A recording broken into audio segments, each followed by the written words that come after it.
Doctor Shantanu नवगाळे. 15 जून 1993 साली धुळे शहरात जन्मलेले डॉक्टर शंतनू त्यांच्या आजोबांपासून सुरू झालेल्या वैद्यकीय परंपरेचा चेहरा आहे. वडील डॉक्टर शिरीष नवगाळे हे प्रसिद्ध नेत्रतज्ञ आणि आई कुटुंबाचा आधारस्तंभ.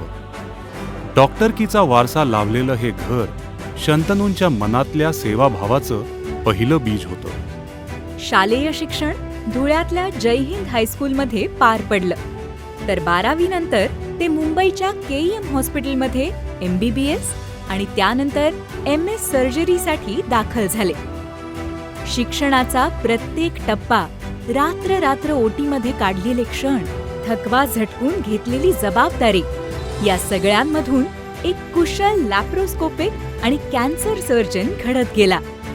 कोरोनासारख्या संकट काळात नायर हॉस्पिटलमध्ये फ्रंटलाईनवरची लढत असो की जीवघेण्या अपघाती केसेस हाताळताना घेतलेले वेळीच निर्णय, त्यांनी सतत एका डॉक्टरची खरी ओळख जपली.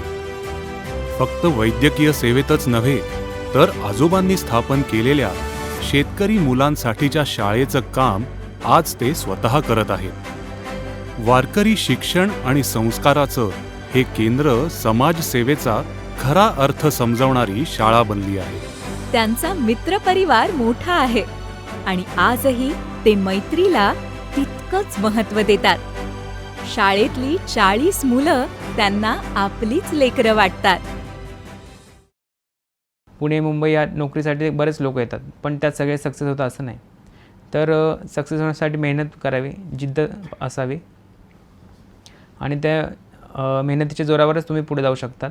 प्रामाणिकपणा आणि मेहनत, आणि ती शंतनू अगदी योग्य पद्धतीने करतो आहे आणि समाज म्हणा किंवा रुग्णसेवा पण व्यवस्थित देतो आहे, याचा अभिमान आहे मला. डॉक्टर शंतनू नवगाळे एक डॉक्टर, एक सर्जन आणि एक जबाबदार समाजपुरुष. त्यांच्या जीवन प्रवासाला सलाम.